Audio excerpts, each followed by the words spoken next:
20 de junio de 2019, está yéndose en chinga el año. El 1 de julio, 5 de la tarde, hay que acompañar al Zócalo, al compañero presidente, al año de su elección y al medio año de su mandato, poco más. No, medio año.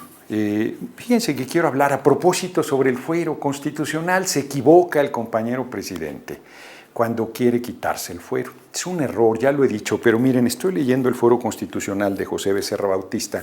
Es un libro que se editó en 1945. 1945, Editorial Jus, que es una editorial en asuntos jurídicos, legales, especializada. Es un libro verdaderamente bueno, porque si así no habían ganado el debate, ahora menos. A ver, el fuero no dice su nombre exacto en el caso mexicano, porque el fuero es que solo te pueden juzgar en tribunales especiales. Por ejemplo, el fuero militar hace que los militares que cometan un delito en el ejercicio de su función solo puedan ser juzgados por el tribunal militar. No hay un tribunal especial para los políticos. Los políticos, en cuanto a delitos del orden común, vamos a los tribunales que a todo mundo le tocan.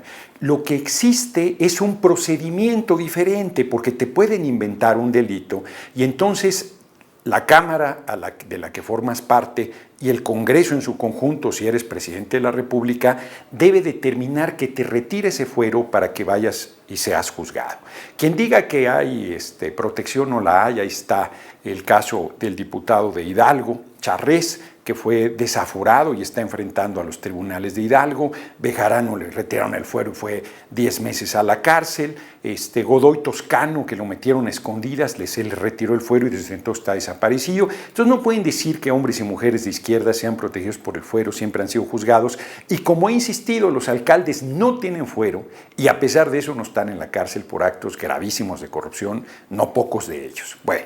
Entonces, no es fuero en el sentido estricto de la palabra de que vayas a un tribunal especial, solo es fuero si son delitos políticos. Ahí sí, solo puede juzgarte la propia Cámara de la que formas parte o el Congreso mexicano en el caso del presidente de la República, si es un juicio político. Son las dos figuras que se fusionan y entonces se confunde inmunidad parlamentaria, que es la protección frente a las cosas que tú dices.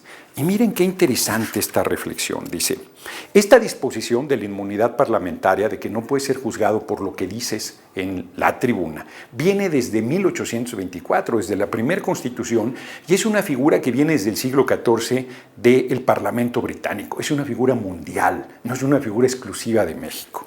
Y dice aquí, invocando la autoridad de Orlando, que es un autor, debe decirse que la inmunidad parlamentaria no es un privilegio, que es el otro error en que incurre el compañero presidente y buena parte de la población, diciendo que es un privilegio. No es un privilegio, voy a explicar por qué, sino una garantía o prerrogativa del Parlamento, toda vez que sin ella el Poder Legislativo carecería de independencia y autonomía. Si el constituyente privara a los miembros del Legislativo de esa inmunidad, no sería posible concebir un Parlamento independiente en la discusión de las disposiciones legales que deben regir los destinos de un pueblo, pues sus miembros, temerosos de incurrir en delitos, no emitirían sus opiniones con libertad, lo que redundaría en perjuicio de la sociedad y del Estado. Es cierto, si te pueden meter a la cárcel por lo que digas, entonces no hay libertad de expresión en el Parlamento, ni de debate, ni de la intensidad con que se da. Ahora bien, un privilegio, tú puedes renunciar a él, te lo dan y tú decides si lo aceptas o no.